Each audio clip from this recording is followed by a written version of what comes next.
Hello बच्चों, चलिए प्रश्न को पढ़ते हैं और समझते हैं। एक लंबवृत्तीय बेलन का व्यास 12 सेंटीमीटर है और ऊंचाई 15 सेंटीमीटर है, जो कि पूरा आइसक्रीम से भरा है।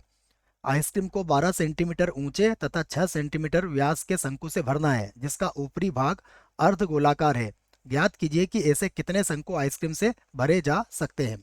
प्रश्न को हल करने से पहले हम प्रश्न के लिए मुख्य अवधारणा लिखेंगे, जिसकी सहायता से इस प्रश्न को हल किया जाएगा। तो अवधारणा मुख्य अवधारणा में हम प्रश्न से संबंधित कुछ सूत्रों को लिखेंगे, जिसमें पहला सूत्र हम लिखेंगे बेलन का आयतन। बेलन का आयतन, यह सूत्र आपको याद रखना पड़ेगा इसके लिए। तो बेलन का आयतन, देखिए बेलन का आयतन होता है पाई आर स्क्वायर एच। ये बात याद रखनी है आपको। उसके बाद अगर आप ध्यान से देखेंगे तो हमें इसमें शंकु का आयतन भी चाहिए। तो शंकु का आयतन, शंकु का आयतन होता है 1/3 पाई आर स्क्वायर एच। उसके बाद तीसरा, देखिए यहाँ पर हमें गोले के आयतन की भी आवश्यकता पड़ेगी। यहाँ पर अर्ध गोलाकार है तो हम अर्ध गोले का आयतन लिख देते हैं। तो यहाँ पर लिख देते हैं हम अर्ध गोले का आयतन। अर्ध गोले का आयतन, देखिए अर्ध गोले का जो आयतन होगा वो होता है पूरे गोले का 4/3 पाई आर क्यूब होता है। तो ये होता है 2/3 और पाई आर की घात 3। तो ये तीन सूत्रों की मदद से हम इस प्रश्न को हल करेंगे। सबसे पहले हमें क्या कहा गया है? एक लंबवृत्तीय बेलन का व्यास। तो हम पहले बेलन की बात कर लेते हैं।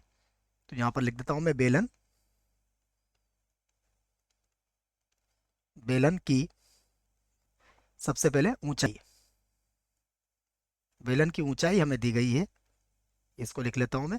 तो बेलन की ऊंचाई को मैं h1 से व्यक्त कर देता हूं बच्चों। तो बेलन की ऊंचाई कितनी है?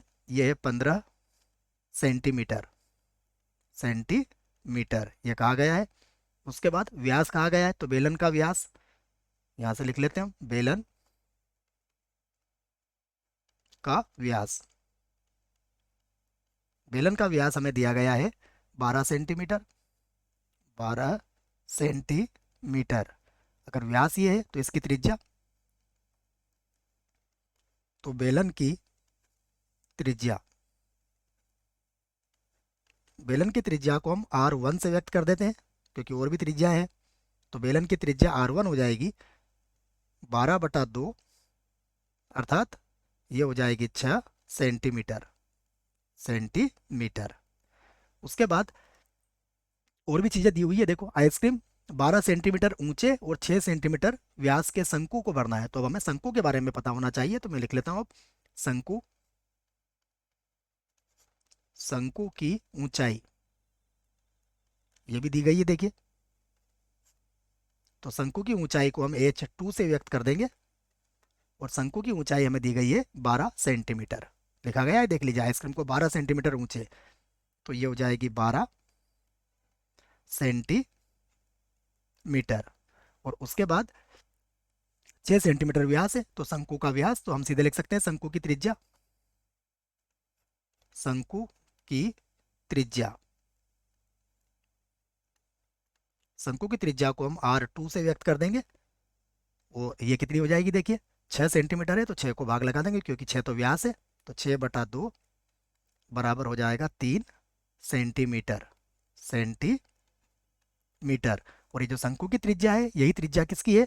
यही त्रिज्या अर्धगोलाकार है। तो अर्धगोले की त्रिज्या भी यही होगी। आप लिख भी सकते हैं, अन्यथा मैं लिख ही देता हूं। चलो इसको, अर्धगोले की त्रिज्या, अर्ध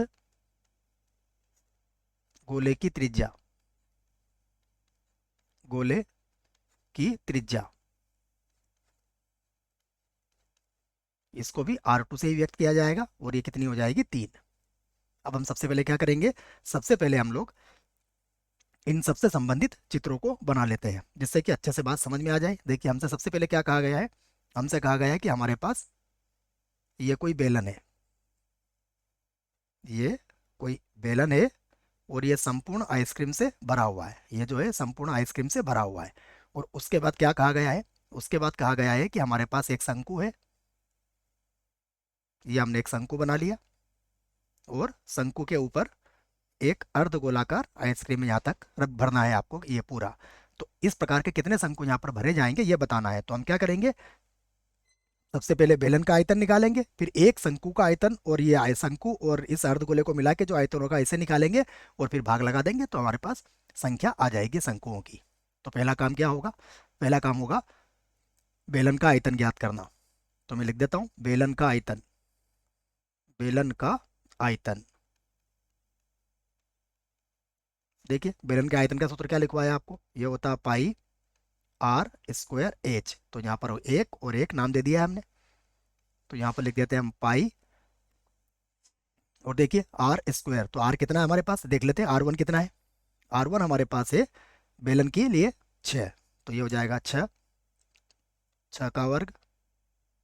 और उसके बाद ऊंचाई देखते हैं एच वन कितनी है 15, तो यहाँ लिख देंगे हम 15, ये हो जाएगा 15। तो इसको लिख सकते हैं हम, ये हो जाएगा पाई गुणा में आ जाएगा 36 और गुणा में आ जाएगा 15। ठीक है, भाग लगाना इसको ऐसे रहने देते हैं, इसको बना देता हूँ मैं समीकरण 1। और उसके बाद अब हम हमसे जो कहा गया है उसकी बात करते हैं। देखो क्या कहा गया है कि व्यास वाले शंकु का ऊपरी भाग अर्धगोलाकार है। तो अब एक जो शंकु आइसक्रीम से भरे जाना है, तो एक शंकु में जितनी आइसक्रीम भरी जाएगी उसका हम आयतन निकाल लेते हैं। तो यहाँ पर लिख लेते हैं एक शंकु में भरी जाने वाली आइसक्रीम, आइसक्रीम में कहा गया है देख लीजिए, हाँ आइसक्रीम,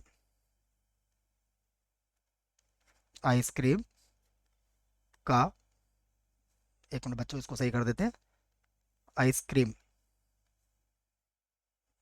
आइसक्रीम का आयतन,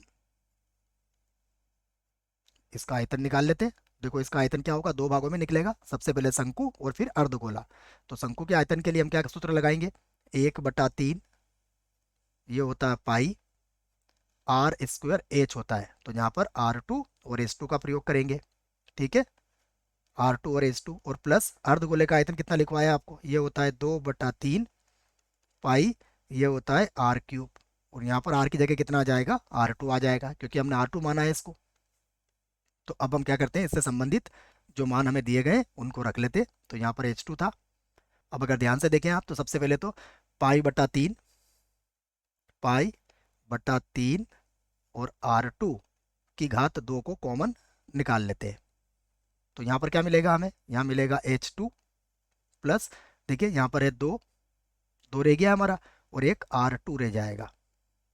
इनके मान हम यहाँ पर रख सकते हैं। तो मैं मान रख देता हूँ। सबसे पहले मान रखूंगा मैं पाई/3 को तो अभी वैसे रहने देते हैं। देखिए R2 का मान कितना है देख लेते हैं। R2 का मान हमारे पास है 3, तो ये हो जाएगा 3 का वर्ग, 3 का वर्ग कितना हो जाएगा 9। H2 कितना है ये भी देख लेते हैं। H2 हमें दिया गया है 12, तो यहाँ पर लिख देंगे 12 और प्लस 2 गुणा R2 कितना है 3। अगर आप ध्यान से देखें तो यह 3 से कट जाएगा 9 3 बार, तो ये हो जाएगा 3 पाई। तो यहाँ पर तो कितना आ जाएगा, यहाँ पर तो आ जाएगा 3 पाई। और कोष्टक में देखते हैं कितना आएगा। कोष्टक में देखोगे तो 3 का 2 से गुणा करोगे तो 6, तो 12 और 6 कितना हो जाएगा 18। तो 12 और 6 हो गया यहाँ पर 18। तो ये हो गया 18 का बड़ा 3 बार बोलोगे तो 18 दूना 36, 18 तिया हो जाएगा 54 पाई। इसे बना देंगे हम समीकरण 2। और अब हमसे क्या पूछा गया है इसकी बात कर लेते हैं। हमसे पूछा गया है कि जिसका ऊपरी भाग अर्धगोलाकार है, ज्ञात कीजिए कि ऐसे कितने शंकु आइसक्रीम से भरे जा सकते हैं। तो हम शंकुओं की, आइसक्रीम से भरे शंकुओं की संख्या ज्ञात कर सकते हैं। तो यहाँ पर लिख लेते हैं हम आइसक्रीम, आइसक्रीम से भरे भरे शंकुओं की संख्या, शंकुओं की संख्या की संख्या यहाँ पर ज्ञात की जा सकती है। तो बराबर कितना हो जाएगा, देखिए बराबर हो जाएगा हमारे पास, कुल आइसक्रीम कितनी थी, कुल आइसक्रीम हमारे पास थी जो कि हमने बेलन के सूत्र से निकाली थी, पाई गुणा 36 गुणा 15 है ना। मैंने गुणा नहीं किया था मैंने इसको, तो मैंने वैसे लिख दिया था पाई गुणा 36 गुणा 15। तो यहाँ लिख देते हैं पाई गुणा में है 36 और गुणा में है 15, है ना। आप गुणा भी कर सकते थे, कोई समस्या नहीं है। बटे में कितना आ जाएगा, बटे में है 54 पाई। अब आप इसको काट दीजिए। अगर आप ध्यान से देखेंगे तो पाई से पाई तो कट ही रहा है। 18 के पाड़े से ये कट जाएगा 2 बार, और ये 18 के पाड़े से कट जाएगा, 18 दूना 36 और 18 तिया 54, ये कट गया 3 बार। और 3 के पाड़े से 15 कितनी बार कट जाएगा, 5 बार कट जाएगा।